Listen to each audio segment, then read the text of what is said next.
Okay, so you are probably hearing the news. It's pretty big. Bitcoin has just, well, exploded. Yeah, a new all-time high, almost $110,000. $109,900 to be precise. I mean, that smashes the old record from back in January, just before the It inauguration. really does. Quite the surge. So the big question for our deep dive today is, what on earth is going on? What's fueling this?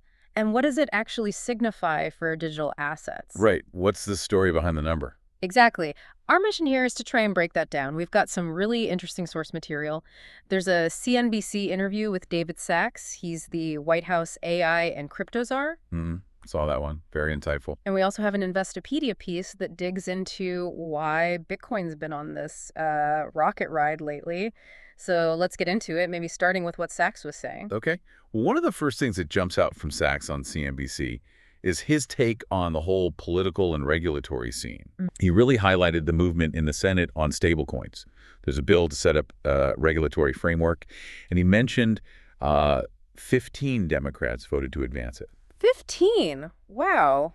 That's pretty significant bipartisan agreement, isn't it? It really is, especially in the current climate. And Sachs seems to think this stablecoin bill is, well, kind of a game changer. Okay, how so? What's the argument there? He argues it leads to a much more efficient payment system. Cheaper, too. That's the obvious bit. Right. Lower transaction costs, faster payments. Makes sense. But he also makes his bigger point about it extending the dollar's dominance online. Right. And get this, potentially generating trillions in new demand for U.S. treasuries. Trillions. Okay, unpack that.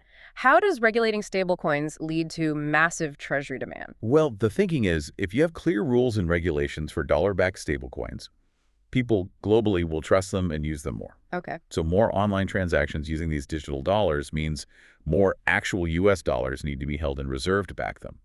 And where do those reserves often go? U.S. government debt. Treasuries. Exactly. So it essentially anchors the digital economy more firmly to the U.S. dollar and, by extension, U.S. debt. Solidifies its role. That's a really interesting angle. Now, Investopedia also mentioned the Trump administration's stance, how President Trump seems to be embracing crypto more now. Right. They mentioned an order to the Treasury about looking into a strategic Bitcoin reserve, which is quite something. It is. How does Sax's view from the interview fit with that? Did he talk about the administration's broader strategy? He did, yeah. He framed it more broadly around technology and the economy. He put a lot of emphasis on the need to, I think his phrase was, unleash the American power industry. Unleash the power industry, meaning more energy. Essentially, yes. He talked about cutting red tape, streamlining permitting, boosting energy production. Okay, and how does that connect back to crypto? Oh, wait, mining, right. And AI. Precisely. Think about the massive energy demands of AI data centers. And yes, crypto mining. Sachs is saying, if we want to lead in these technologies, we need the power infrastructure to support them. So it's foundational. You can't have this digital revolution, whether it's AI or crypto, without the underlying energy and infrastructure build-out. That seems to be his point. It's not just about the code, it's about the power plants and the grid. And he connects this back to that stablecoin bill again. How? Suggesting the economic upsides, the efficient payments, the treasury demand, help create that bipartisan push, which then supports the case for building the necessary infrastructure. They sort of feed each other. Okay, that clicks. It's a whole ecosystem view. Now, switching gears slightly, but related to that Investopedia piece, also hit on the Wall Street angle. Traditional finance getting involved. Yeah, that was striking too. I mean, Jamie Dimon, CEO of JP Chase, he's famously been, let's say, skeptical about Bitcoin for years. Very skeptical. And now he's saying they'll let their clients buy it. That feels like a major domino falling. What's your take?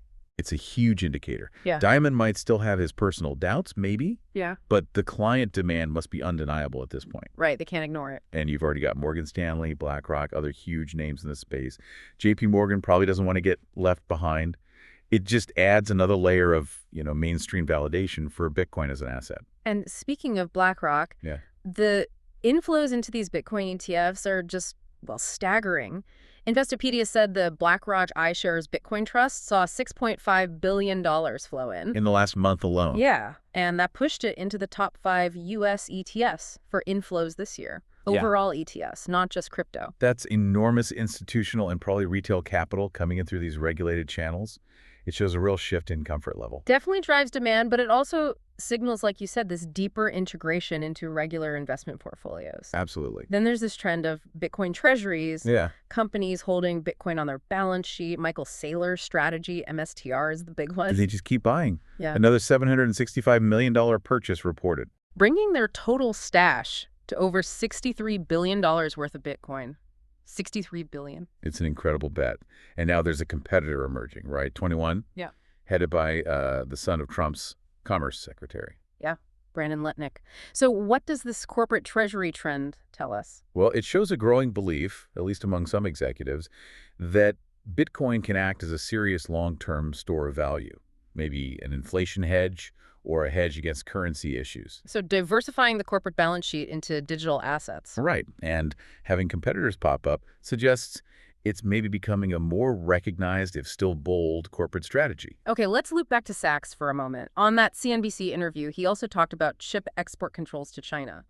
Bit of a tangent, maybe. A little, but it connects to the broader tech competition theme. Right. He supported strict controls on the really advanced AI chips for China, citing dual-use concerns. National security. But he also argued for maybe revising controls for other parts of the world to boost the American tech industry, the American tech stack, he called it.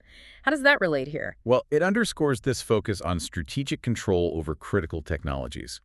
Semiconductors are fundamental to everything digital, including the infrastructure supporting crypto and blockchain.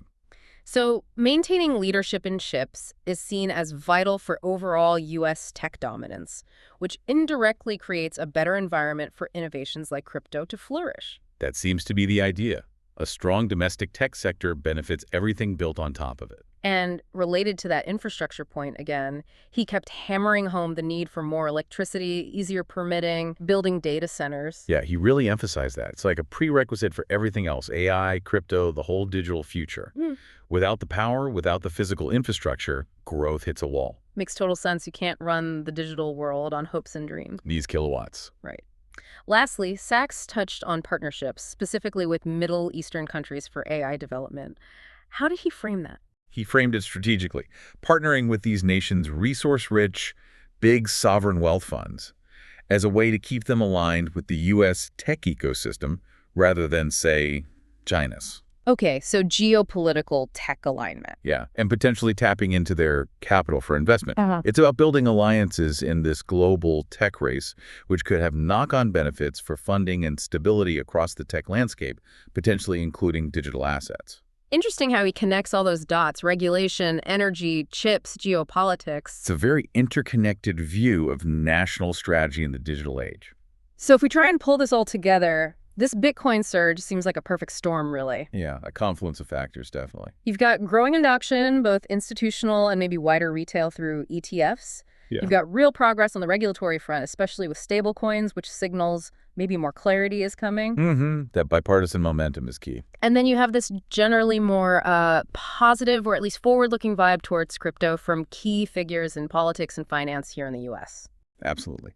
So the big takeaways from digging into these sources. Yeah.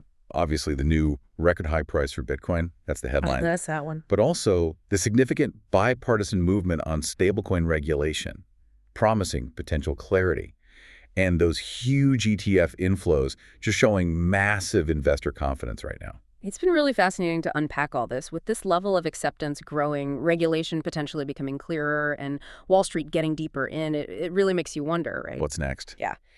What's the next big inflection point for crypto and digital assets generally? As stablecoins potentially become more mainstream and TradFi keeps integrating, what new opportunities pop up? Or, what new challenges might arise?